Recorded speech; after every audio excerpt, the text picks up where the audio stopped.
nombre, Señor, y en este día, Señor, queremos también exaltar tu palabra, exaltar tu justicia, Señor. Háblanos, por favor, Padre. Háblanos, habla a tu iglesia, Señor. Aquí estamos, sedientos de ti, Padre. Sedientos de ti, Señor. Bendice a mis hermanos en el nombre precioso de Jesús. Amén. Toma tu lugar, mi hermano. Gracias por estar hoy acá. Y es un gozo para mí continuar con la palabra de Dios, capítulo por capítulo, versículo por versículo. El Señor dijo que la suma de sus palabras es verdad, sus juicios permanecen para siempre, nuestra base moral, nuestra autoridad, donde vemos la historia de la humanidad desde que comenzó hasta que terminará, nuestro diseñador, nuestro libro no de alegorías o leyendas o superstición, sino historia real y fidedigna, la palabra viva y eficaz de nuestro Salvador. Y estamos en este libro a los Hebreos, escrita entre el 65 y 66 de autor desconocido, autor humano desconocido, pero sabemos que el autor es el Espíritu Santo, escribiéndole a judíos que estaban pasándola mal, judíos que habían creído en Cristo, que no estaban creciendo, que estaban siendo perseguidos, y otros que habían dicho, sí, este es Cristo, todo, pero no nos atrevemos a irnos hacia allá, no podemos abandonar todo esto. Entonces, el autor se da la tarea de decirnos por qué Cristo es mejor, por qué Cristo es suficiente, por qué con toda confianza pueden abandonar todo aquello y enfilarse hasta el Señor. En primer lugar, por la identidad de Cristo. ¿Quién es Él? Mejor que cualquier maestro, religión o filosofía, porque Él es Dios, supremo, eterno, omnisciente. Y nos habla de lo que Él ha hecho. Todo lo demás eran sombras, pero lo que vino a hacer Jesús es Dios mismo entre nosotros, mostrándonos las buenas intenciones de Dios, su misericordia, basado en sus obras, lo cual ninguna religión humana ofrece. Nos habla de la importancia. El autor una y otra vez está diciéndole a estos judíos, hey, reaccionen, tienen que despertar, tienen que responder, no pueden quedarse sin hacer nada. No hacer nada también es tomar una decisión. Atiendan con obediencia, escuchen, consideren. Y estamos en esta sección de el sacerdocio de Cristo, ya lo acabamos de terminar. ¿Y cómo nos ha enseñado eso? La verdad, nos está enriqueciendo el Evangelio de una manera impresionante. Nos muestra cómo en verdad los seres humanos no tenemos recursos para acercarnos a Dios. No tenemos cómo hacer la paz con Dios, y nos muestra esa realidad. Hemos ofendido a Dios, hemos roto las leyes del universo y merecemos la muerte. Necesitamos un sacerdote, un mediador entre Dios y nosotros. Y Él acorta toda esa distancia en Cristo Jesús, viniendo a la cruz, resucitando con poder, abriéndonos camino a la reconciliación. Y eso es lo que hemos estado viendo en esta carta. Si hay algo que nos debe quedar claro, es eso. El punto del Evangelio y todas las cosas, más allá que tener nuestra mejor vida ahora o resolver nuestros problemas, más allá que eso es volver a tener acceso a la presencia de Dios, sin que nada se interponga, conocerle, entender su plenitud, disfrutar de su presencia, porque eso va a ser una eternidad. Y el autor está diciéndoles esto a los judíos: si se quedan con un sistema religioso antiguo, se van a quedar con un sistema caducado, necesitan venir al nuevo pacto. Y es aplicable para nosotros, hemos aprendido eso. Estando en Cristo ya no necesitamos liturgias, ya no necesitamos ritos sacros, sacerdotes, mediadores, mucho menos, ni divinos ni mucho menos humanos, porque la obra de Cristo nos muestra ya está completa y es suficiente para proveer a todo aquel que cree perdón, reconciliación, aceptación de parte de Dios.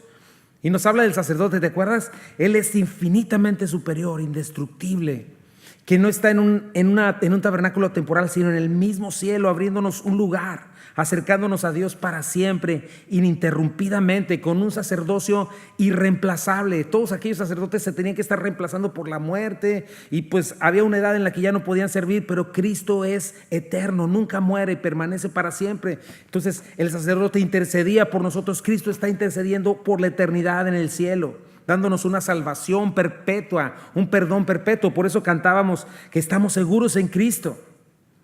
Y nos habla la diferencia entre el viejo y el nuevo pacto, ¿verdad? En el tabernáculo celestial, lo vimos la semana pasada, y el tabernáculo temporal, y nos muestra cómo la religión pasada de los judíos era un símbolo y solo trataba con lo externo. Eran ritos y tradiciones. Pero el nuevo pacto escribe en nuestras mentes y en nuestros corazones la misma ley. Es una transformación interna, un nuevo nacimiento. Aquel está instaurado en un tabernáculo en la tierra, pero en un tabernáculo celestial. Lo vimos a detalle qué significa cada cosa, ¿no? Y vimos el contraste y los resultados. Uno es temporal, el otro es eterno. Vimos cómo aquello, por más suntuoso que sea, por más leyes y por más ritos que tengas, no pueden limpiar tu conciencia. No puede quitarte una conciencia de culpa. Mucho menos, si no lo hace un sistema dado por Dios, mucho menos lo va a hacer un sistema dado, un sistema humano de filosofía o buenas obras, ¿no? Entonces es importante. Cristo entró hasta el cielo, limpia nuestras conciencias de obras muertas para ahora servirle a Él. No a una religión, dice que a un Dios vivo, no ritos externos. ¿Sabes qué es lo que pasa con los ritos externos? Que con el tiempo se hacen monótonos y se hacen vacíos. Y de pronto la gente comienza a practicar ritos sin ningún entendimiento, no tiene idea de por qué lo están haciendo. Lo último que tienen en su mente es deseo de estar limpios o de acercarse a Dios, sino simplemente están cumpliendo con una ordenanza que ni entiende. Mientras que Cristo es una relación íntima, una relación directa con Él, que nos limpia desde dentro, donde está nuestro verdadero problema. ¿Te acuerdas? Terminamos con eso. El nuevo pacto no limpia un viejo hombre y lo ojalatea y lo pinta y le quita aquí y allá y lo vuelve a pintar. No, los cristianos, dice la Biblia, somos nuevas criaturas, redimidas. Y hoy nos va a hablar de cómo llegó esto, cómo lo obtuvimos. Me encanta Hebreos porque la realidad es que está hablando del Evangelio, pero como ya lo dije hace ratito, nos lo está pintando en colores HD precioso. Y hoy yo quisiera pedirle a Dios eso con todo mi corazón, que nos muestre una vez más con claridad lo que es el Evangelio, lo que es nuestra salvación, nuestra redención, lo que costó. Para eso es muy importante entender la consecuencia del pecado y la maldad. Muchas veces no entendemos tanto, nos quedamos tan enajenados con nosotros mismos que no entendemos. ¿Por qué? Porque precisamente por nuestro pecado estamos ensimismados y creemos que todo se trata de nosotros, todo gira a nuestro alrededor. Pero la realidad es que si hemos pecado tenemos un grave problema y ese es nuestro mayor problema a resolver, y Cristo lo ha resuelto. Dios lo ha resuelto en Cristo. Y hoy titulé este mensaje: La maravillosa redención en Cristo Jesús. La redención. Vamos a explicar ahorita en qué consiste eso. Si has oído tú la palabra redención, yo a veces tenía idea de cosas, pero el verlo de cerca y volverlo a estudiar y verlo así con luz le da mejor sabor y más entendimiento. Vamos a darle lectura. Vamos a terminar el capítulo 9 de Hebreos. Capítulo 9 de Hebreos dice así.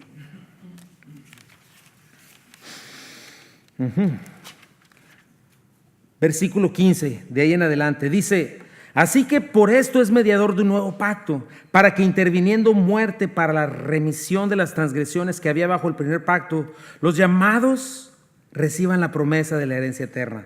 Porque donde hay testamento es necesario que intervenga muerte del testador. Porque el testamento con la muerte se confirma, pues no es válido entre tanto que el testador vive. De donde ni aún el primer pacto fue instituido sin sangre. Porque habiendo anunciado a Moisés todos los mandamientos de la ley a todo el pueblo, tomó la sangre de los becerros y de los machos cabríos, y con agua, lana escarlata e hisopo, lana escarlata, y roció el mismo libro y también a todo el pueblo, diciendo: esta es la sangre del pacto que Dios os ha mandado. Y además de esto roció también con la sangre el tabernáculo y todos los vasos del ministerio, y casi todo es purificado según la ley con sangre, y sin derramamiento de sangre no se hace remisión. Fue pues necesario que las figuras de las cosas celestiales fuesen purificadas así, pero las cosas celestiales mismas con mejores sacrificios que estos, porque no entró Cristo en el santuario hecho de mano, figura del verdadero, sino en el cielo mismo, para presentarse ahora por nosotros ante Dios, y no para ofrecerse muchas veces, como entra el sumo sacerdote en el lugar santísimo cada año con sangre ajena. De otra manera le hubiera sido necesario padecer muchas veces desde el principio del mundo. Pero ahora en la consumación de los siglos se presentó una vez para siempre por el sacrificio de sí mismo para quitar de en medio el pecado. Y de la manera que está establecido para los hombres, que mueran una sola vez y después de esto el juicio. Y así también Cristo ofreció una sola vez para llevar los pecados de muchos, y aparecerá por segunda vez sin relación con el pecado para salvar a los que le esperan. Señor, bendice tu palabra Ayúdame a hablarla con autoridad, con toda claridad, Padre. Espíritu Santo, toca nuestros corazones en el nombre de Jesús. Amén. Entonces seguimos hablando de este contraste. Acuérdense, está hablando de un sistema antiguo, el sistema de los religiosos, de los judíos, establecido por Dios, el cual era solamente una figura de lo que vendría. Entonces, estamos aquí y nos va a hablar de esto, la maravillosa redención en Cristo Jesús. Y mi primer punto es este: la muerte es el precio de la redención.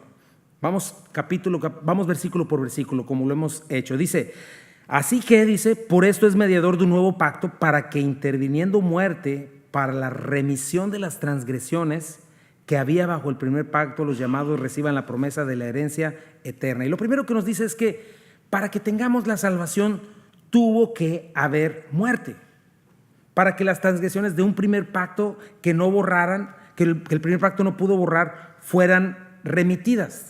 La palabra remitidas viene de la palabra remisión, y esto es interesante. Significa pagar el rescate por la libertad. Originalmente se refería a un rescate o redención de un esclavo o prisionero. O sea, estabas pagando el rescate, como cuando secuestran a alguien, pagas el rescate.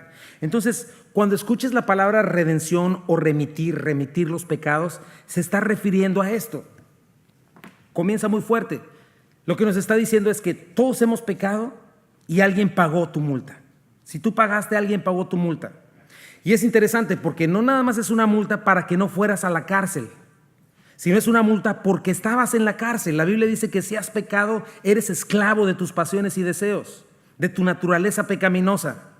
En esta tierra, piénsalo así, en esta tierra una vida sin Cristo es como estar en un separo, arrestado. ¿Verdad? Si mueres sin Cristo es como pasar a la cárcel federal sin sentencia irrevocable, sin derecho a fianza. Pero hoy el mundo incrédulo está en un separo donde podríamos decir sí, o donde la gente podría decir al abogado Jesucristo. Ahorita es el tiempo donde puedes decirle al abogado, por favor, defiéndeme.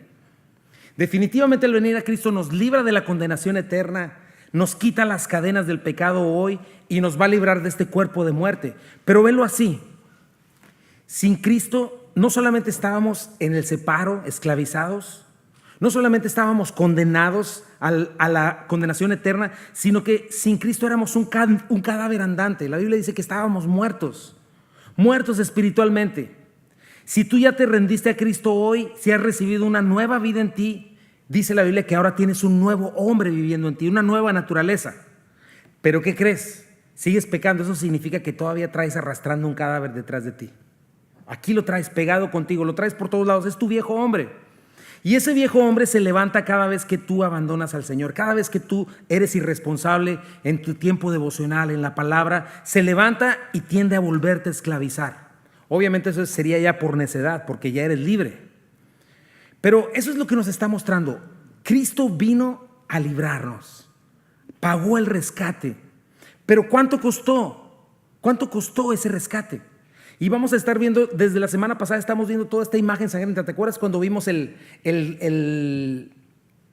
tabernáculo? ¿De qué se trataba? Todo el tiempo de estar trayendo animalitos, ser cortados, degollados, estarlos poniendo en un altar a arder hasta que quedaran consumidos. Y toda esta imagen sangrienta y gráfica de los sacrificios nos está mostrando algo, lo espantoso del pecado.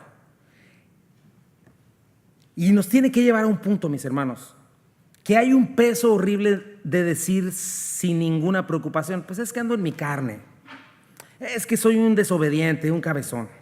O sea, es algo bien importante porque no es causa de risa ni algo superficial, es algo necio, no poder distinguir entre lo santo y lo profano. ¿Cuánto costó nuestra redención? ¿Cuánto costó nuestra salvación? El Hijo del Hombre sufrió nuestras maldades, sufrió nuestro sangriento castigo. Para nosotros, como dicen aquí, es gross, es pensar en todas esas cosas, aunque te voy a decir que las películas de hoy en día están horribles, sangrientísimas.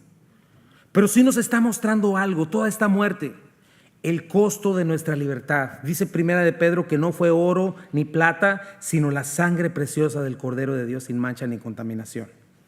Y yo creo que el Espíritu Santo nos quiere mostrar la seriedad de nuestro pecado. Que mi pecado, tu pecado nos tenían presos. Estábamos presos, eso es lo que dice la Biblia. Así está el mundo sin Cristo, preso. Por eso tiene depresión, por eso está como está. La tendencia a la violencia, la tendencia al abandono, la tendencia a la crítica, al chisme, todas estas cosas. El pecado nos tenía presos.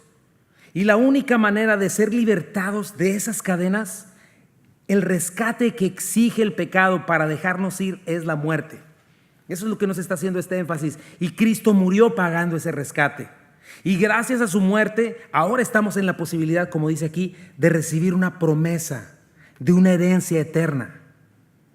Cristo prometió muchas veces, Lucas 9:22, dijo: es necesario que el Hijo del Hombre padezca muchas cosas y sea desechado por los ancianos, por los principales sacerdotes, por los escribas, y que sea muerto y resucite al tercer día. ¿Por qué? Pues está pagando tu rescate.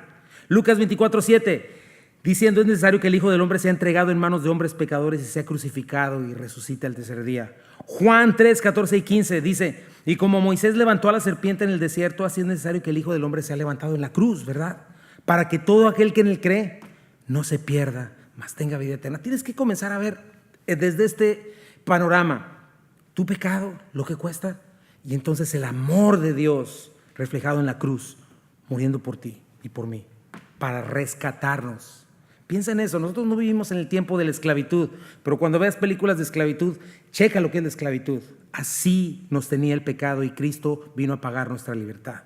Versículo 16: porque donde hay testamento es necesario que intervenga muerte del testador. Ahora, ¿en qué consiste esta herencia prometida? Bueno, la Biblia menciona una herencia para nosotros.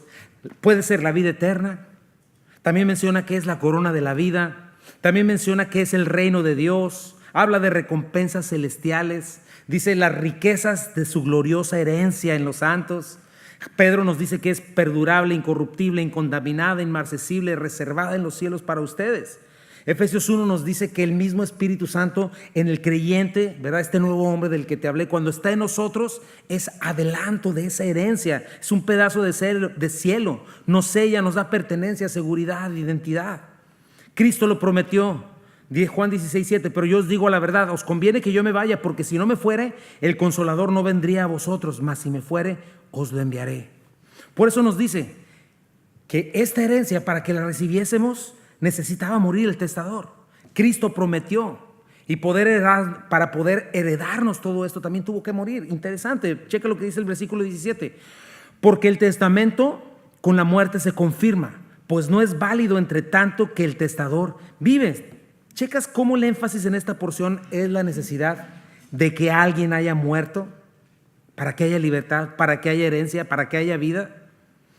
Y tienes que pensar en eso. Porque toda la gente, de una manera u otra, en un momento u otro, piensa en la muerte. Nadie quiere morir. Todos tenemos que pasar por ahí. Te voy a decir las encuestas. 10 de cada 10 van a morir. Y a menos que el Señor regresase en este momento, esta generación de la iglesia no moriría, sino seríamos glorificados. Ese es otro tema. Pero yo creo que precisamente por todo este asunto de películas sangrientas y juegos, como que la vida se degrada y no pensamos en eso, queda sin valor. Tú solamente ves que explotan bombas o que matan al policía o al taxista o al cocinero, pero en la vida real esas serían vidas muy valiosas. Personas con sueños, con familias, con hijos, con padres, con trabajos. Entonces eso es lo que necesitas entender. La vida del ser humano es tan valiosa porque fuimos creados a imagen de Dios. Obviamente por el pecado fuimos corrompidos por el pecado, pero tienes que entender algo. Tu vida tiene valor, y si tu vida tiene valor, ¿cuánto más tu alma? Tienes que entender algo. Este cuerpo que tú tienes es un envase. No eres un alma que habita en un cuerpo, pero no eres un cuerpo que habita en un alma, o al revés, por mi dislexia no me ayuda, ¿verdad? Pero no eres un cuerpo que tiene un alma. Eres un alma que habita en un cuerpo. ¿Sabes que tu cuerpo está construido de trillones de células, de bacterias y un chorro de cosas, ¿no? Este cuerpo es una maquinaria, sí, pero vive por un tiempo. Y esto hace que respires y puedas vivir estos 80 y 90 años. Y valoras esta vida, valoras la vida que tienes aquí. Pero tienes que pensar en tu alma. Tú y yo, dice la Biblia que no deberíamos vivir, pero sin embargo vivimos por la gracia de Dios, por su paciencia. Aquí estamos en esta humanidad respirando no por casualidad, sino por la bondad de Dios. Entonces es bien importante, menciono esto para que veas la importancia de lo que es la vida. Si nuestra vida es importante, imagínate la vida del Hijo de Dios. Y para que tú tuvieras vida, tuvo que haber muerte. Y la muerte es eso, algo horrible. Nadie le gusta estar delante de la muerte. Causa dolor, es feo para el que muere y es feo para los que estamos alrededor. Y alguien tuvo que morir. Y Cristo fue quien murió. Y murió una muerte eterna para poder ofrecer vida eterna. Ahora nos dice otra cosa de este antiguo pacto para que se diera esta redención o libertad. Punto 2. El perdón exige derramamiento de sangre. Dice el versículo 18. De donde ni aún el primer pacto fue instituido sin sangre. Y comienza a hablar de sangre. Yo conozco gente que hasta se desmaya de ver sangre. Mi hija es una de ellas. Ve la sangre, una gotita y se desmaya.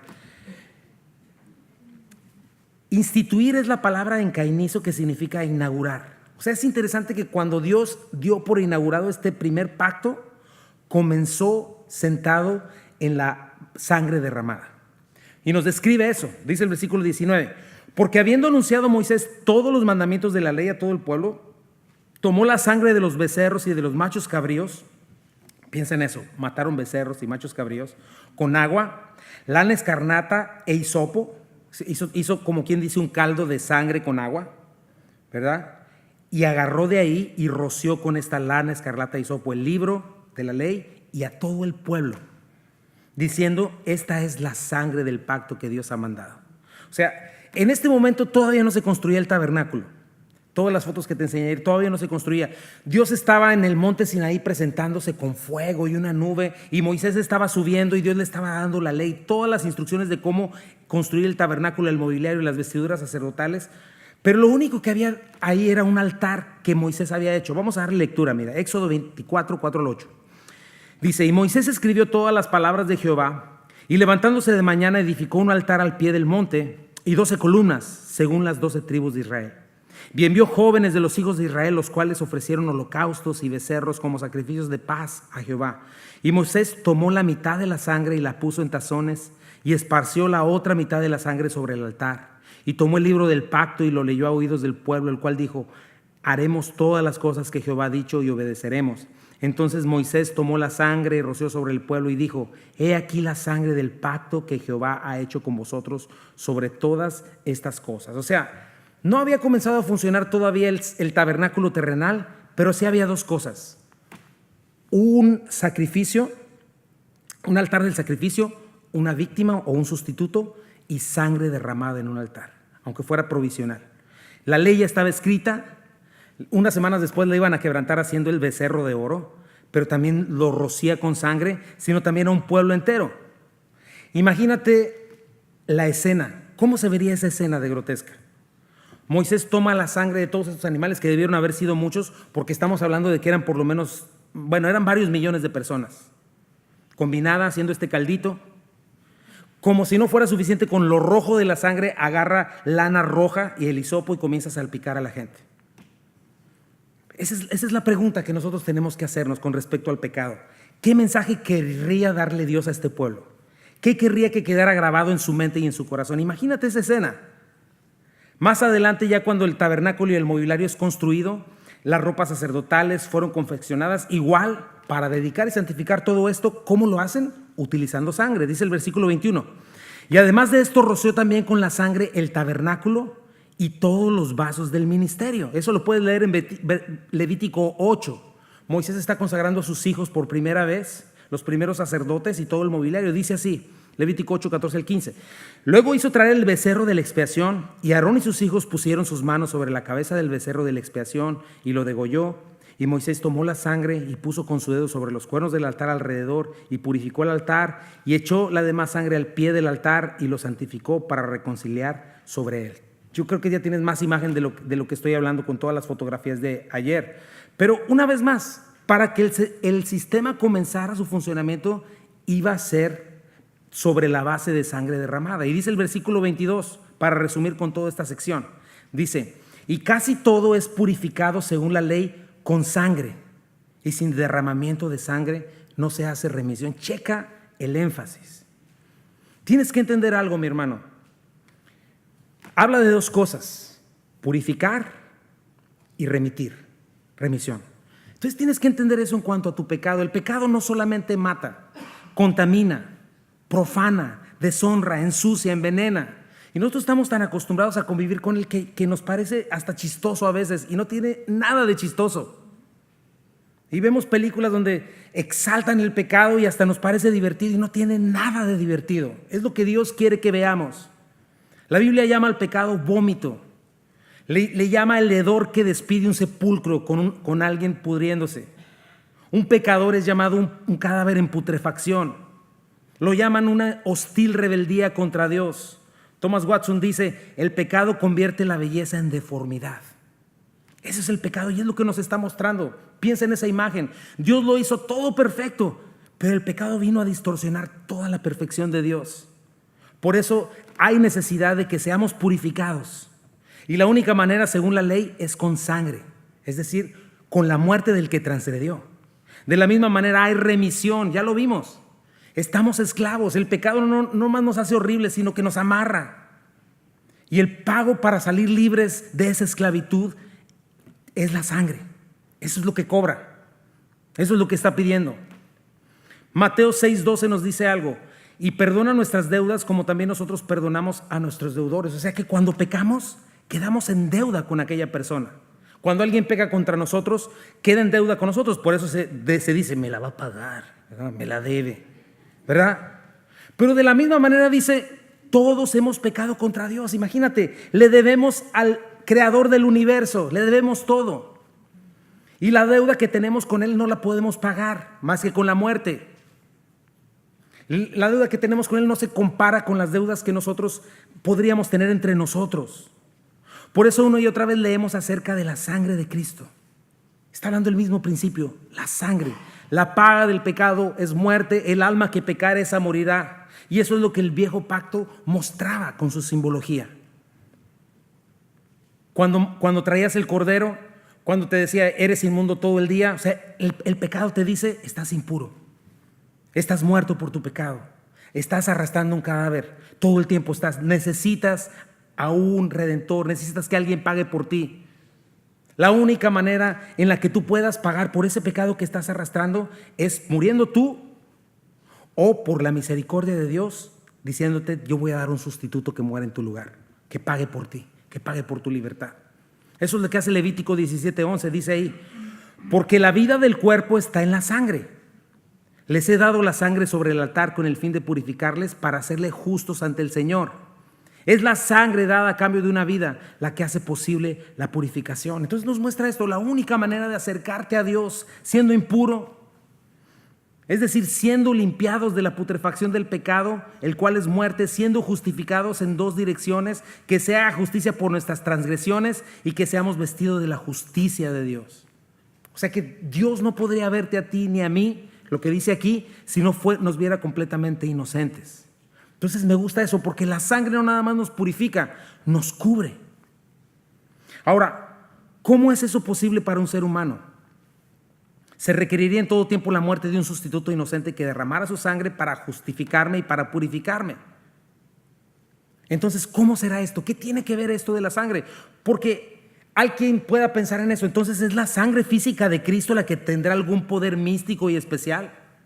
Porque luego escuchas cosas raras, ¿no? Como que no, pues hay que andar embarrando la sangre de Cristo por todos lados. Y Señor, le embarramos la sangre y cubre las llantas y el motor con tu preciosa sangre. Cosas por el estilo. En primer lugar, no se está refiriendo a la muerte física de Cristo. Te voy a decir por qué. Cuando Cristo fue crucificado, no le hicieron una cruz especial, ni tampoco desinfectaron la cruz, ni nada. No, las crucifixiones se hacían en el mismo lugar, con las mismas cruces, con los mismos clavos, porque ellos iban a ahorrar. Se reciclaban nada más, se reusaban una y otra vez, se ponían en el mismo hoyo y no había nadie ahí abajo barriendo o limpiando la sangre. Entonces la sangre de Cristo, su sangre física, se mezcló con la de muchos criminales que previamente habían sido ejecutados y con los que fueron ejecutados después de él. La sangre de Cristo, al caer en la tierra, se revolvió con la de muchos otros. Entonces no está dándonos una imagen o nos está diciendo que es la sangre física de Cristo la que nos salva, o una cuestión mística donde espiritualmente Dios está aventando sangre espiritual o algo por el estilo, como si fuera agua bendita.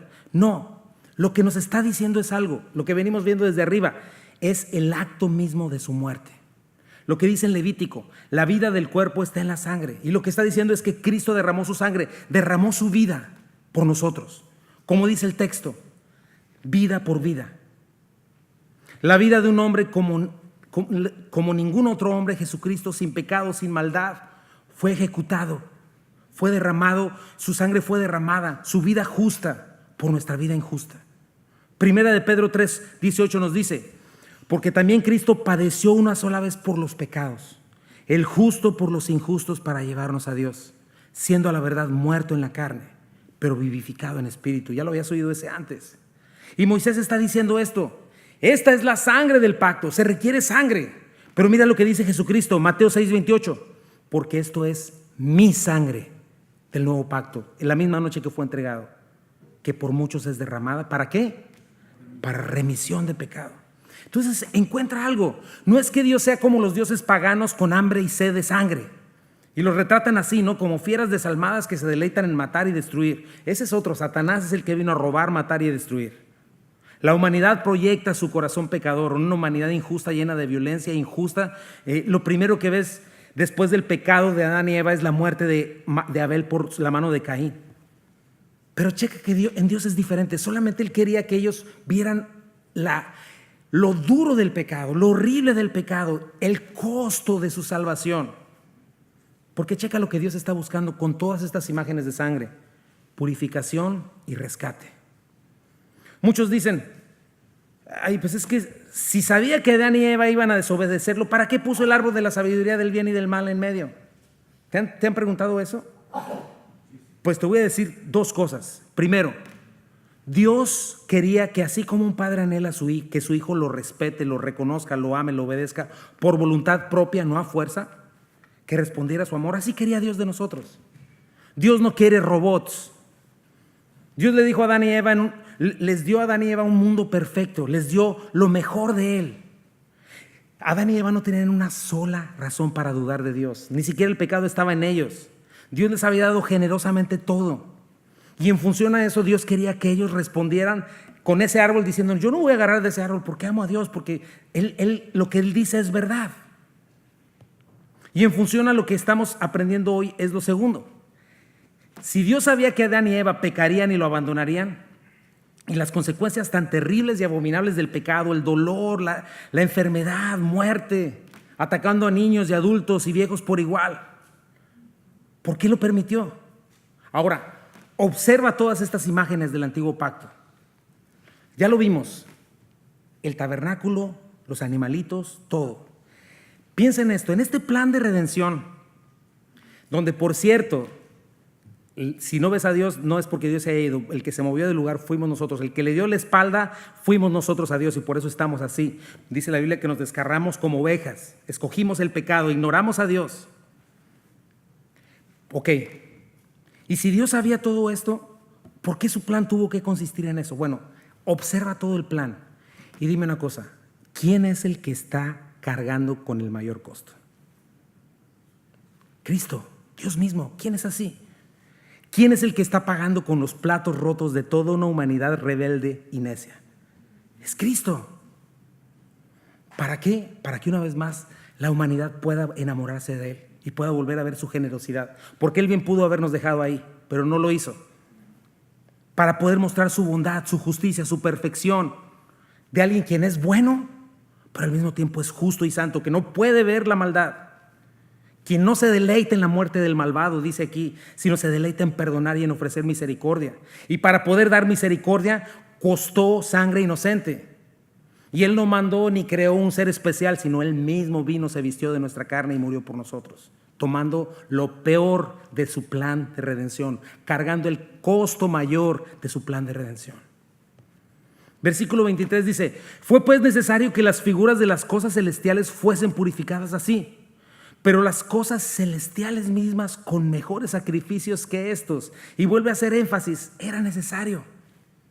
Porque desde que la historia humana comenzó y el pecado se manifestó, Dios quería revelar su misericordia. Dios quería mostrar lo horrible del pecado y la necesidad de un sustituto. Lo que pasa es que nuestro pecado nos distorsiona y nos hace dejar de ver nuestra responsabilidad en nuestro pecado, y la maldad nos hace culpar a Dios. Entonces Dios tiene que recordarnos otra vez, volvernos a enseñar a pensar. Y era necesario que se manifestaran estas figuras de cosas celestiales. Lo vimos la semana pasada. Pero eran solo eso: esquemas, boletos, copias, retratos débiles. Y algo importante es eso, que aunque Dios pasaba por alto su maldad, al ser cubierta por su fe en la promesa del Mesías que vendría, eran solo figuras. Ofrecían perdón y purificación, al menos ceremonial, al menos externo, y Dios les perdonaba. Pero aquí nos dice: en Cristo estamos hablando de las cosas celestiales mismas, mejores sacrificios. Ya no es un esquema, sino que ya es un sacrificio que dejó completamente y perfectamente satisfecho a Dios. Él dijo: este es mi Hijo amado en el cual me complazco. Filipenses 2, ¿qué nos dice? Por lo cual Dios también le exaltó hasta lo sumo y le dio un nombre que es sobre todo nombre, para que en el nombre de Jesús se doble toda rodilla de los que están en los cielos y en la tierra y debajo de la tierra, y toda lengua confiese que Jesucristo es el Señor, para gloria de Dios Padre. Entonces esto es algo, mi hermano, que constantemente tenemos que estar pensando y que debe afectar nuestra manera de vivir, nuestro cristianismo. ¿Cómo nos acercamos a nuestro Rey? Es algo muy importante, mi hermano. Llega temprano a la adoración, porque eso también habla. No creas que la adoración es un tiempo, son los cortos del cine que te puedes perder. Es algo también muy importante, es tu oportunidad de adorar al Señor. Y esto debe afectar tu entendimiento, porque cuando estamos haciendo esos cantos estamos reconociendo precisamente todas estas cosas. Que Dios en verdad está satisfecho por lo que su Hijo Jesucristo hizo en la cruz. Eso es lo que recordamos todo el tiempo como cristianos. Señor, yo no lo merecía, pero tú lo hiciste para mí. Y es algo muy importante. Y algo importante que nos dice aquí es: Dios está perfectamente satisfecho con Cristo, pero no está satisfecho con nosotros. En absoluto. Tienes que pensar y saber algo. La idea de que Dios nos acepta como somos no es bíblica. No es así. Llegamos como somos al Señor porque no tenemos nada que ofrecerle. No tenemos otro cuerpo. ¿Cómo le hacemos?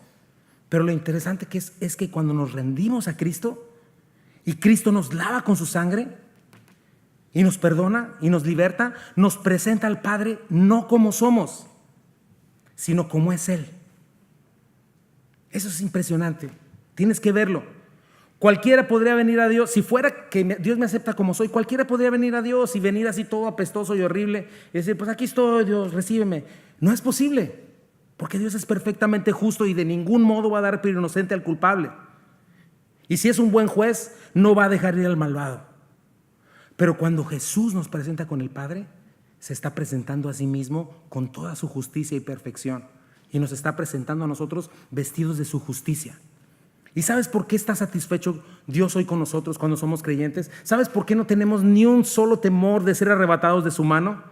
Porque cuando Dios nos está viendo a nosotros, está viendo a Jesucristo. La perfección de Jesucristo, no a nosotros.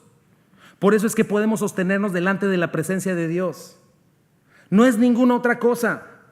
No es que digas: no, es que ahora sí esta semana llegué temprano todos los domingos y los jueves y estoy haciendo esto y estoy haciendo lo otro y estoy haciendo buenas obras y me aprendí todos los versículos. No es así. No nuestra injusticia. Dios ve el sacrificio de Cristo.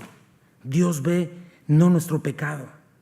¿Te acuerdas del hombre el que nos platicaba Heriberto, el hombre que fue a la boda sin vestido de bodas? Bueno, todos les proveían un vestido de bodas y Dios le pregunta: ¿y tú qué haces vestido así? Porque él quiso venir con su propia justicia, en su propia prudencia, su propia religiosidad. Pues no soy tan malo, yo no le echo mal a nadie, yo no me meto con nadie. Dice la palabra, Mateo 22, 11, 13: y entró el rey para ver a los convidados y vi ahí a un hombre que no estaba vestido de boda. ¿Qué es el vestido de boda? La justicia del Señor. Y le dijo: amigo, ¿cómo entraste aquí sin estar vestido de boda? Y él ya tenía seguramente su discurso. ¿Pero qué dice aquí? Mas él enmudeció. Entonces el rey dijo a los que le servían: atadle de pies y manos y échenle las tinieblas de afuera, ahí será el lloro y el crujir de dientes. Entonces, cuando estamos frente a la justicia y la santidad de Dios, quedamos mudos. Él quedó mudo y no pudo contestar nada y fue echado a las tinieblas de afuera. Es muy importante esto. La única manera de no vestirnos de Cristo, ¿sabes cuál es? Ser orgullosos, no reconocer nuestras maldades y pretender que podemos acercarnos a Dios a nuestra manera.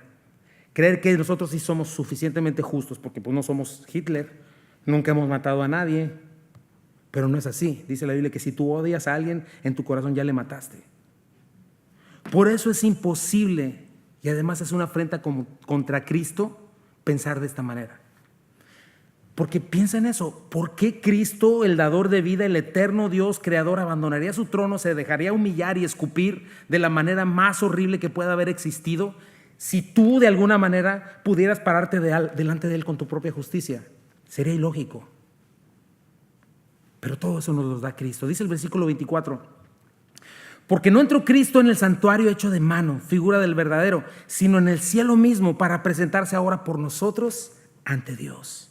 Y no para ofrecerse muchas veces como entre el sumo sacerdote en el lugar santísimo cada año con sangre ajena. Esto lo vimos las semanas pasadas, ¿no?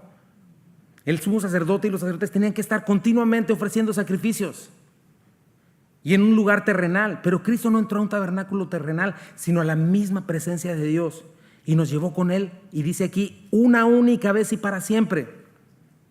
No como el sumo sacerdote que tenía que ir cada año y con sangre ajena. Cristo entró con su propia sangre.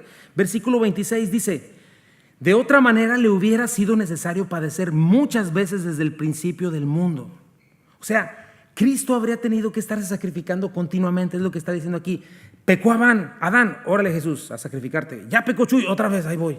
Y allá pecó Juan o Panchito, otra vez a sacrificarse y sacrificarse una y otra vez, como los sacerdotes levíticos. Pero eso no lo hizo Cristo, dice que fue una sola vez. Hebreos 9:26 dice: pero ahora en la consumación de los siglos. ¿Cuál es la consumación de los siglos, mi hermano? La Biblia le llama también el final de los tiempos. ¿Sabes cuándo llegó el final de los tiempos y por qué se llama así? Cuando Cristo, el infinito Dios hombre, fue a la cruz del Calvario y terminó la redención. Hizo posible el perdón de los pecados de una vez por todas. A partir de que Cristo vino hace 2000 años, fue consumado ya el tiempo. No hay más que hacer por el pecado. ¿Sabes qué es lo único que estamos esperando nosotros los creyentes? Su regreso.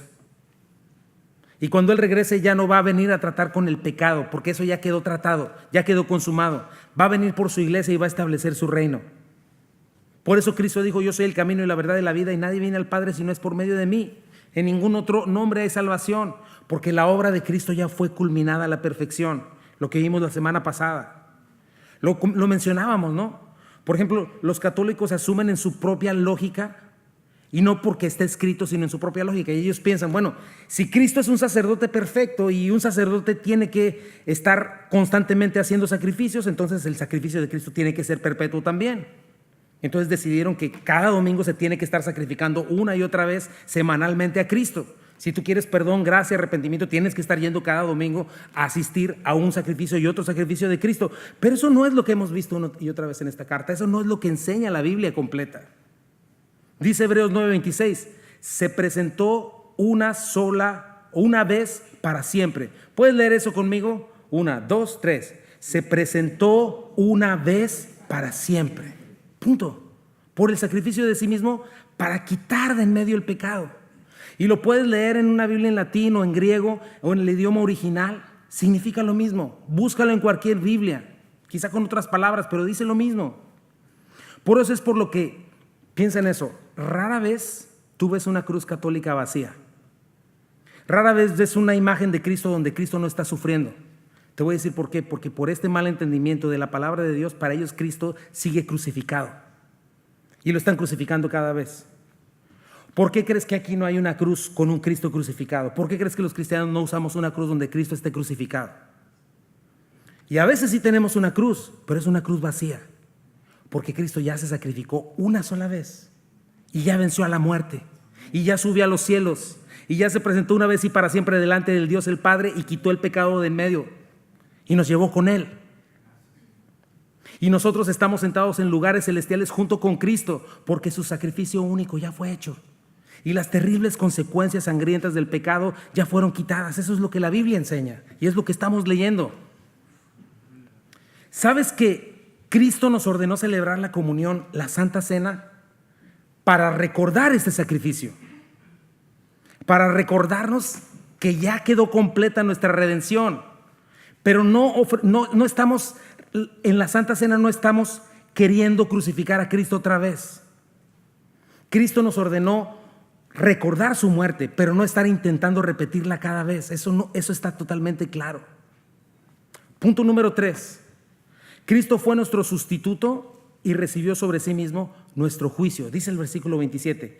Y de la manera que está establecido para los hombres, que mueran una sola vez y después de esto el juicio. Estas son dos cosas que Dios ha establecido para cada uno de nosotros. La primera es morir. Tu cuerpo está destinado a morir. No va a heredar la vida eterna, eso es lo que dice la Biblia. La palabra es bien clara.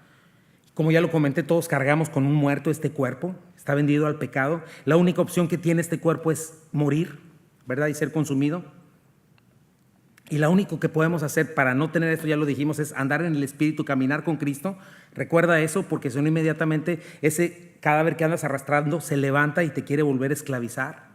Ya no tiene que ser así, ya no tienes cadenas, ya no estás bajo el yugo del pecado si estás en Cristo, a menos que seas necio e irresponsable y no te ocupes de crecer. Pero si tú alimentas tu espíritu, ese muerto no se va a levantar. Le vas a poder dar su zape celestial. ¡Pum! Quédese quieto. Y Dios nos llama a dejarlo crucificado juntamente con Cristo. Ahora, esa es la primera cosa que Dios ha establecido. Todos vamos tarde o temprano a morir. Ese es uno de mis argumentos favoritos para testificar ahora que estamos saliendo a la calle. Diariamente mueren 150,000 personas. Y la gente, oh, sí, pues, y piensan luego, debe ser ahí en China, en Rusia. ¿Cómo sabes? Hay 6,000 personas muriendo cada hora. O sea, eso es lo que les decimos. Tú y yo salimos, es gente que salió como tú y yo esta mañana. Pues ahorita voy a ir a comprar el pan, ahorita voy a hacer esto y lo otro, y ya no regresó a casa, sin pensar que iba a morir. Este cuerpo está destinado a morir. Pero no solo eso, que es algo muy importante también. También dice que todo hombre está destinado a ir al juicio final. Y ambas cosas son un designio divino. Créalo o no lo crea la gente, sea atea o lo que sea, evolucionista, budista, musulmana, cada persona va a comparecer delante de Dios. Eso es lo que dice la palabra. Y va a comparecer delante de Dios en los términos de Dios, no en los términos de ninguna religión o filosofía humana. Y el juicio es el siguiente. La paga del pecado es muerte, el alma que pecare esa morirá. ¿Qué dice 1 Corintios 6, 9 al 10? Dice, ¿no sabéis que los injustos no heredarán el reino de Dios? Punto. No erréis, no te equivoques, no le busques, como dicen, ni los fornicarios, ni los idólatras, ni los adúlteros, ni los afeminados, ni los que se echan con varones, ni los ladrones, ni los avaros, ni los borrachos, ni los maledicientes, ni los estafadores heredarán el reino de Dios. Romanos 1, 29 al 32 dice, se llenaron de toda clase de perversiones, pecados, avaricia, odio, envidia, homicidios, peleas, engaños, conductas maliciosas, chismes. Son traidores, insolentes, arrogantes, fanfarrones, gente que odia a Dios, inventan nuevas formas de pecar y desobedecen a sus padres. No quieren entrar en razón, no cumplen lo que prometen, son crueles y no tienen compasión. Saben que la justicia de Dios exige que los que hacen estas cosas merecen morir, pero ellos igual las hacen, o peor aún, incitan a otros a que también las hagan. Apocalipsis 20, 11, 13 nos habla de ese juicio. Y vi un gran trono blanco y el que estaba sentado delante de él, de delante del cual huyeron la tierra y el cielo, y en ningún lugar se encontró para ellos. Estamos hablando ya muy al final de la historia humana. Y vi a los muertos grandes y pequeños de pie ante Dios, y los libros fueron abiertos, y otro libro fue abierto, el cual es el libro de la vida. Y fueron juzgados los muertos por las cosas que estaban escritas en los libros según sus obras. Y el mar entregó a los muertos que había en él, y la muerte y el Hades entregaron a los muertos que había en ellos, y fueron juzgados cada uno según sus obras. Este es un juicio que viene. Ahora lo comento, no es para los creyentes, es para los incrédulos. Ahorita es lo que estamos viendo ahorita. Pero lo que nos está mostrando esto es que ningún ser humano tiene cómo expiar sus pecados. Por eso lo que exige el juicio de Dios es lo siguiente: o tú pagas por tus pecados con tu muerte, o necesitas un sustituto. Por eso la única manera de tener perdón delante de Dios es con un mediador, con un abogado. Por eso dice, así como en esta vida solo se mueren una vez, igual llega un juicio una sola vez, y cuando llegas a ese juicio ya no hay derechos, ni apelaciones, ni fianzas, ni abogado. Por eso es hoy el punto, el arrepentimiento es hoy. Hebreos 9:28 dice, así también Cristo fue ofrecido una sola vez para llevar los pecados de muchos.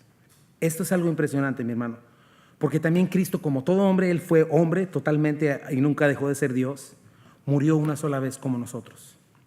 Pero hay una diferencia. Y esto llegó mucho a mi corazón. Cristo jamás va a enfrentar un juicio en su contra, porque Él es inocente. Pero algo impresionante que sí sucedió, aunque Él nunca enfrentaría un juicio en su contra, te voy a decir algo. Él tomó sobre sí mismo el juicio que a ti te tocaba, el juicio que a mí me tocaba. Él cargó sobre sí mismo nuestros sangrientos pecados. Otra vez recuerda esa fotografía de sangre salpicada por todos lados. Y no era sangre perfumada ni le bajaban el color, era sangre. El juicio más terrible que puede existir, que tendría que venir sobre todos los pecadores. ¿Cuántos pecadores hay acá? Pues Jesucristo recibió toda esa ira de Dios. ¿Sabes cuál es el único veredicto para el pecador? Culpable, condenación eterna, castigo eterno. Pero ¿sabes qué dijo Cristo? Yo pago. Que venga el juicio sobre mí. Trátenme a mí como el culpable, como el criminal. Eso fue lo que hizo Dios. Segunda de Corintios 5:19, que Dios estaba en Cristo reconciliando consigo al mundo, no tomándoles en cuenta a los hombres sus pecados. Puede tomar mucho más valor esta frase, mi hermano, este versículo en tu mente ahora después de ver esto. Segunda de Corintios 5:21, al que no cometió pecado por nosotros, ¿qué dice? Dios lo trató como pecador para que en él recibiéramos la justicia de Dios. ¿Te das cuenta? No es nada más para que tengas un pensamiento de ay, qué horrible el pecado, guácala. Es para que entiendas sí la gravedad de tu pecado, pero para que lo contrastes con el amor y la paciencia de Dios, con su generosidad. Este es el punto.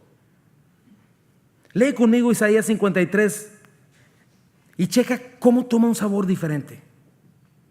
Mi siervo creció en la presencia del Señor como un tierno brote verde, como raíz en tierra seca, en un mundo seco. No había nada hermoso ni majestuoso en su aspecto, nada que nos atrajera hacia él. O sea, no vino a partir plaza como un torero, ¿no? Versículo 3. Fue despreciado y rechazado, hombre de dolores, conocedor del dolor más profundo. Nosotros le dimos la espalda, desviamos la mirada. Fue despreciado y no nos importó. Y la verdad es que no nos importa. Cuando viene el problema para nosotros se nos olvida todo. Y nomás existimos nosotros. Y se nos olvida esto. Versículo 4. Sin embargo, fueron nuestras debilidades las que él cargó. Fueron nuestros dolores los que lo agobiaron. Él estaba sentado en su trono. Y pensamos que sus dificultades eran un castigo de Dios. Un castigo por sus propios pecados. No, pues si le pasó eso, algo ha de haber hecho. Isaías 53, 5-7 dice, pero él fue traspasado por nuestras rebeliones. Hay mucha gente que piensa así de Cristo. No, pues allá los judíos que lo crucificaron. No, fue por cada uno de nosotros. Él fue traspasado por nuestras rebeliones y aplastado por nuestros pecados. Fue golpeado para que nosotros estuviéramos en paz. Fue azotado para que pudiéramos ser sanados. No me cabe en la cabeza. Porque los azotes son verdaderos y los golpes son verdaderos. Le taparon la cabeza, le arrancaban las barbas y lo golpeaban con todo y le decían, profetízanos, profetita, ¿quién te golpeó? Versículo 6. Todos nosotros nos hemos extraviado como ovejas. Hemos dejado los caminos de Dios para seguir los nuestros. Sin embargo, el Señor puso sobre él los pecados de todos nosotros. Fue oprimido y tratado con crueldad. Sin embargo, no dijo ni una sola palabra. Como cordero fue llevado al matadero. Y eso lo podían ver ellos también en los sacrificios, porque tú puedes llevar un chivo y un chivo llora como un puerquito, pero un cordero no abre su boca. Y como oveja en silencio ante sus trasquiladores no abrió su boca. Versículo 8 y 9 dice, al ser condenado injustamente se lo llevaron. A nadie le importó que muriera sin descendientes, ni que le quitaran la vida a mitad del camino. Pero lo hirieron de muerte otra vez, por la rebelión de mi pueblo. Él no había hecho nada malo y jamás había engañado a nadie, pero fue enterrado como un criminal. Fue puesto en la tumba de un hombre rico. Versículo 10 y 11. Formaba parte del buen plan del Señor aplastarlo y causarle dolor, pero ese dolor y ese aplastamiento era para ti y para mí. Sin embargo, cuando su vida sea entregada en ofrenda por el pecado, porque aquí no había pasado, esto está hablando algunos miles de años antes, tendrá muchos descendientes, disfrutará de una larga vida y en sus manos el buen plan del Señor prosperará. Esto ya pasó, ya llegó la consumación de los siglos. Versículo 11, cuando vea todo lo que se logró mediante su angustia, me encanta esto, ¿qué dice? Quedará satisfecho. Y a causa de lo que sufrió mi siervo justo, hará posible que muchos sean contados entre los justos. Mi hermano, aquí estamos nosotros, por porque Él cargará con todos los pecados de ellos. Esto fue lo que hizo Cristo. Recibió sobre sí mismo el juicio y el veredicto de culpable que a todo hombre le espera. Entiende algo, mi hermano. Tienes que entenderlo como cristiano, porque si no, no sigues viviendo una religión. Nadie puede justificarse con su propia justicia, nadie. Ni porque seas un ciudadano ejemplar, ni porque seas muy religioso, ni porque leas la Biblia, ni porque vayas a la iglesia, ni porque des mucho dinero en la ofrenda, ni siquiera porque ores mucho. La única forma de ser justificados y entrar a la presencia de Dios y ser participantes de este nuevo pacto sin tener que ser juzgado, es a través de la muerte y el derramamiento de la sangre de Jesucristo. Eso es lo único que nos hace justos.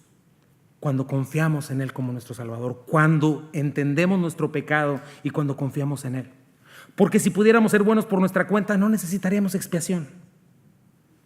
Pero ni aunque Dios te diera para vivir 3 milenios, podrías hacerlo. Al contrario, te corromperías más.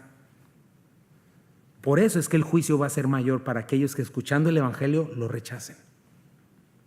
Versículo 28 dice, y aparecerá por segunda vez, pero sin relación con el pecado, para salvar a los que le esperan.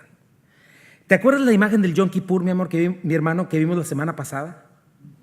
¿Te acuerdas? Primero entraba, ofrecía el incienso, salía, tomaba la sangre, volvía a entrar y ofrecía la sangre. Cada vez que el sumo sacerdote entraba una vez al año, la gente afuera sostenía su respiración, esperando que este sacerdote hubiera hecho todo bien y saliera sano y salvo, porque podía morir si hacía algo mal. Y entonces la gente se quedaba sin perdón, si no seguía las instrucciones precisas. Entonces afuera todos estaban ansiosos de verle salir con buenas noticias. Y si lo veían salir con una sonrisa, decían, somos perdonados otro año. Descansaban cuando reaparecía. Pues es esta misma imagen. Nuestro Señor entró, nos llevó con Él, pero dice la Biblia que está por salir por segunda vez del lugar santísimo, no en la tierra, sino de la misma presencia de Dios. Y su reaparición va a confirmar todo lo que Él hizo bien, la satisfacción de Dios con Él, con nosotros, porque estamos en Cristo. Y entonces todo va a ser completo. Tenemos que mirar hacia allá, mi hermano. Tenemos que ver así nuestra salvación. Y en ese momento, cuando Él regrese, adiós a este cuerpo de muerte, porque Él ya no viene a tratar con el pecado. Eso ya sucedió en la cruz.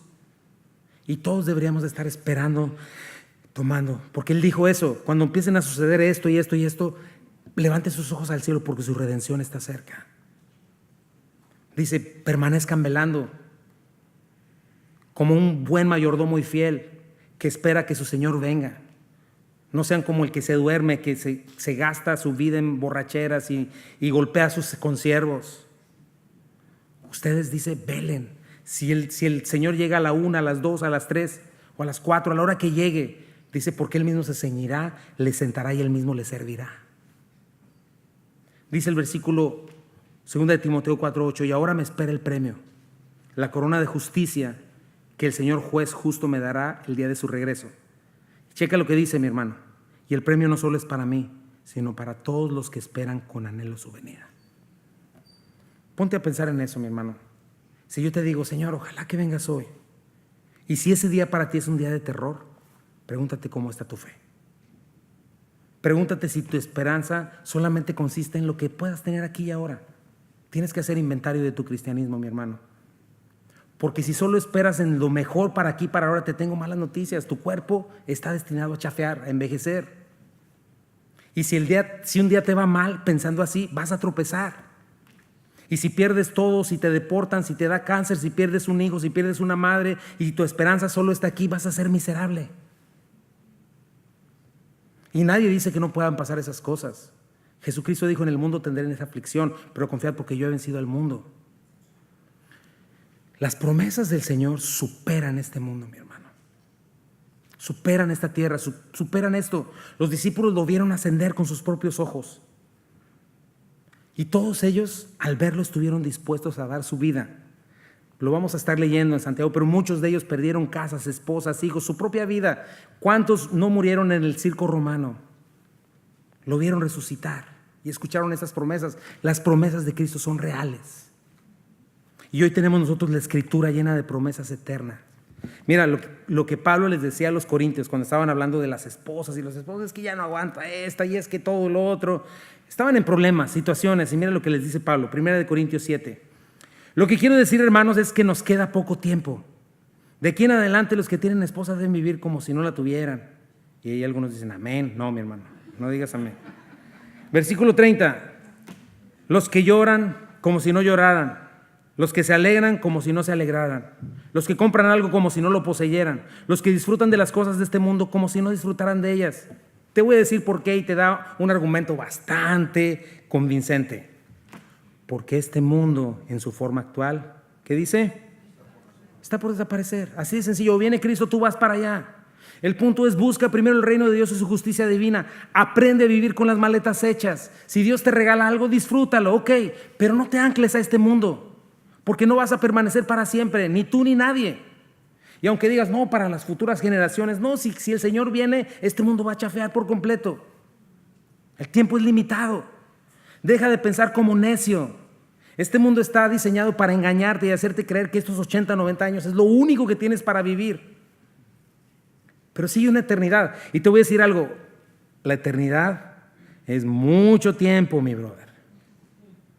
Y es mucho tiempo para estar condenado, pero también es mucho tiempo para vivir con un gozo y victoria indescriptible en Cristo. Salmo 90:12 nos dice: enséñanos a entender. ¿Qué dice ahí? Léelo conmigo, mi hermano. 1, 2, 3. Enséñanos a entender la brevedad de la vida para que crezcamos en sabiduría. ¿Te das cuenta dónde está la sabiduría? El necio es el que se empeña en decir solo existe esto y solo existo yo en el universo. Ese es el necio. Tenemos que darnos cuenta de lo terrible de nuestro pecado, mis hermanos. Es espantoso. La consecuencia del pecado es eterna y es horrible. Y Cristo y su muerte lo fue. Pero si hoy somos redimidos, mi hermano, en Cristo hoy hemos sido rescatados de nuestra vana manera de vivir. Si hemos sido libertados de la esclavitud del pecado, de las consecuencias del pecado, de la condenación eterna, tienes que pensar, el costo fue la sangre preciosa del Hijo de Dios. Cristo fue tu sustituto. Pero piensa, fue mi sustituto. Murió por mí, por mi pecado. No debes estar pensando, si es el sustituto de mi vecina y de mi comadre, ¿cómo le hace falta? No, es tuyo. Y Dios te demanda una respuesta. Dios demanda que presentes tu cuerpo como sacrificio vivo y santo, agradable a Dios, que es tu culto racional, que no te amoldes a este mundo, que te transformes por medio de la renovación de tu entendimiento por la palabra, lo que estamos haciendo hoy. Porque nuestra redención es muy costosa, fue demasiado costosa. Piensa en eso cada día, cuando estás en tu tiempo devocional en la noche o en la mañana. ¿Cómo ves tus pecados al final del día? Es cierto, en Cristo dice la Biblia que si confesamos nuestros pecados, Él es fiel y justo para perdonarnos y limpiarnos de toda maldad. Es cierto, pero tienes que pensar en eso. ¿Estás apreciando esta gracia maravillosa que te da seguridad y paz? ¿Qué estás haciendo para que cada día estés con detenimiento observando el costo de tu salvación, mi hermano? Por eso te digo, llega temprano el domingo. Eso habla mucho de cuántas ganas tienes de abrazar a tu Señor, de cuántas ganas tienes de decirle: Señor, te amo, Dios, Señor de la creación, aclamo tu nombre, mi sanador, mi libertador. Porque entiendes esto. ¿Alguna vez has quedado abrumado delante del derroche de amor de Dios sobre tu vida sin merecerlo? Piensa en eso. Tu redención y la mía, el perdón de nuestros pecados, tuvo un costo infinito y eterno para Dios. No sé si tienes hijos, mi hermano, pero no hay más tristeza que hagas un esfuerzo gigantesco por tus hijos y que ellos no lo valoren.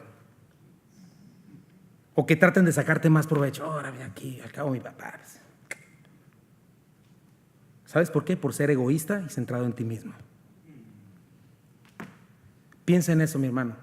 ¿Cuánto maltratamos la gracia amorosa de nuestro Padre? Porque a veces estamos tan habituados a su gracia y a su perdón que abusamos de ella. ¿Y sabes cómo lo sé? Porque cuando Dios te castiga o te disciplina, con toda razón y justicia empiezas a creer, ¿por qué Dios? ¿Qué injusto eres conmigo? ¿Qué te pasa? Y no te das cuenta que sí lo mereces. Es algo bien importante de entender, mis hermanos, porque muchas veces tenemos en menos nuestros pecados y nos justificamos y hasta nos jactamos con orgullo por nuestra astucia y la manera en la que podemos engañar a otros, y nos salimos con la nuestra. Pero tenemos que entender algo, mi hermano, que una cosa es sentirnos seguros por la gracia ilimitada del Señor, pero otra muy diferente es hacer alarde de nuestros pecados descaradamente. Pablo escribió Romanos 6, 1 al 2, ¿qué concluiremos? ¿Vamos a persistir en el pecado para que la gracia abunde? Dice, de ninguna manera. Si hemos muerto al pecado, ¿cómo podemos seguir viviendo en él? Eso es lo que tienes que entender cuando pecas, mi hermano. Sí, Dios te perdona, pero no pienses que Dios está bajando la mirada y está diciendo, ay, este chullito otra vez, no entiendes, chiquito, pero te amo tanto y eres tan graciosito que voy a pasar por alto tu pecado, chullito. Necesitas un mayor entendimiento de la santidad y la justicia de Dios. Tienes que entender que cualquier pecado, por más pequeño que sea, exige como pago esta muerte sangrienta. Y la única muerte lo suficientemente grande para pagar por tus pecados fue la muerte de su Hijo, Jesucristo. No lo puedes tener en menos. El gran amor de Dios por nosotros no es que Él se haga de la vista gorda con nuestros pecados, sino que por su gran amor envió lo más costoso de sí mismo, su Hijo unigénito, para pagar por ti y por mí. Juan 3:16, porque de tal manera amó Dios al mundo que ha dado su Hijo unigénito para que todo aquel que en él cree no se pierda, mas tenga vida eterna. Dios decide ignorar tu pecado. Dios decide no acordarse de él, porque la sangre derramada de su Hijo está ahí. Dios te va a perdonar. Tienes que confiar en eso, porque la sangre de Cristo, si tú confías en él, es suficiente para ser perdonado. Él tomó tu lugar, Él pagó tu castigo, Él te dio libertad. Pero necesitamos vivir conforme a eso, mis hermanos. Necesitamos recordarlo. Necesitamos estar constantemente checando nuestras vidas y venir al Señor. Necesitamos pedirle al Señor que abra nuestro entendimiento, que nos cure de nuestro egocentrismo y que nos enseñe a adorarlo y a servirlo. Vamos a orar. Y Señor Jesucristo, gracias por tu palabra, Dios. Gracias, Señor.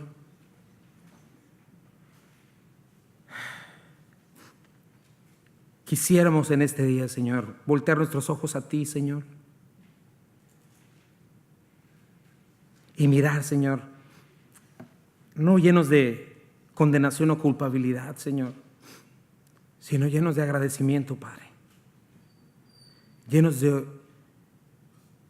un gozo y de un agradecimiento eterno contigo, Dios, por en verdad habernos dado lo que no merecemos. Eso se llama gracia. Gracia sobre nuestras vidas. Perdónanos, Señor, por menospreciar tu gracia, Señor, por no entender, Señor, lo que costó nuestro perdón. Límpianos, por favor. Perdónanos, Señor, por llenar nuestra cabeza de porquería, Señor, en televisión, Señor, y gozarnos, Señor, con cosas que realmente te blasfeman, Señor, te deshonran. Ayúdanos, por favor, Señor. Ayúdanos, Señor. Yo me considero culpable de eso. Ayúdanos, Señor, a amar lo que tú amas y no atrevernos, Señor, a estar teniendo en menos lo que has hecho por nosotros, Padre. Señor, enséñanos a ser sabios, entendiendo nuestra temporalidad en este mundo, Señor. Entendiendo que no nos debes nada, Señor, no nos debes nada. Si algo merecemos es la muerte. Y no debiéndonos nada, Señor, y nosotros debiéndotelo todo, Dios, todavía venimos a ti confiados, derramamos nuestra confianza en ti y tú nos perdonas. y tú nos llenas, a manos llenas, Dios, y nos das más allá de lo que pudiéramos esperar, pensar o creer, Dios. Ayúdanos, Padre. Ayúdanos a confiar en ti. Ayúdanos a ver nuestro cristianismo de esta manera, Señor. Bendito seas, Padre. Y si hay alguien que nunca ha hecho una decisión por Cristo, te invito a que la hagas hoy. Te invito a que hoy le entregues al Señor tu vida. Te invito a que reconozcas tu maldad. Reconozcas que tienes un problema con Dios. Reconozcas que tus maldades llevaron a Cristo a la cruz del Calvario. Pero que confíes en Él, que reconozcas que nada puedes hacer para salvarte. Y que tu única opción es arrepentirte, alejarte de tus pecados y correr a los brazos de Jesucristo. Dice la Biblia que si tú crees en tu corazón, si tú confiesas con tu boca que Jesús es el Señor y que Dios lo levantó de los muertos, serás salvo.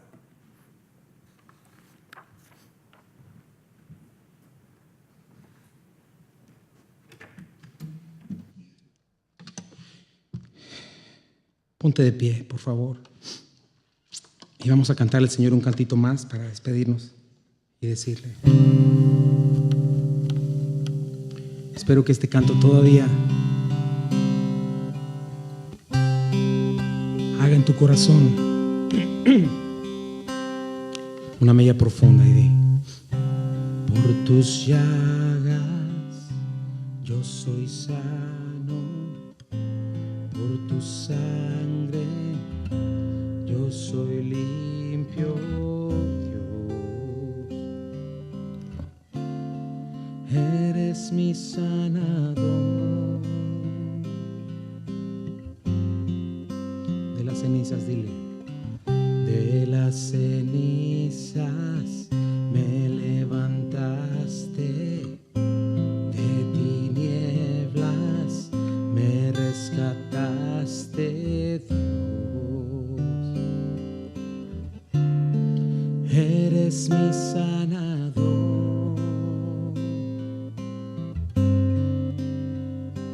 Por tu muerte tengo vida, moraré contigo para siempre. Eres mi sanador, mi libertador. Venciste en esa cruz, mi victoria está en ti. Oh, eres mi sanador, eres mi redentor. Ganaste tú por mí, seguro estoy en ti. Oh, dile: mi confianza está solo en ti. Mi confianza está solo en ti. Mi confianza está solo en ti. Solo en ti, mi sanador.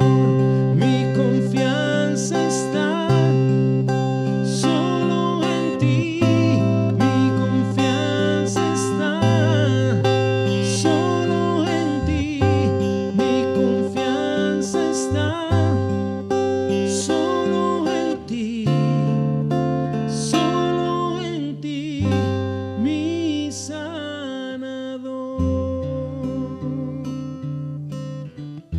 Señor, por tu muerte tenemos vida, Señor, y hoy moraremos contigo para siempre, Señor. Y te pedimos, Señor, que este tiempo, Señor, si no lo habíamos hecho antes, Señor, que no tengamos en menos tu gracia, Padre, y que podamos vivir agradecidos, eternamente agradecidos, por haber recibido lo que no merecemos, Señor, por habernos bendecido, Señor, y por disfrutar cada cosa, Señor.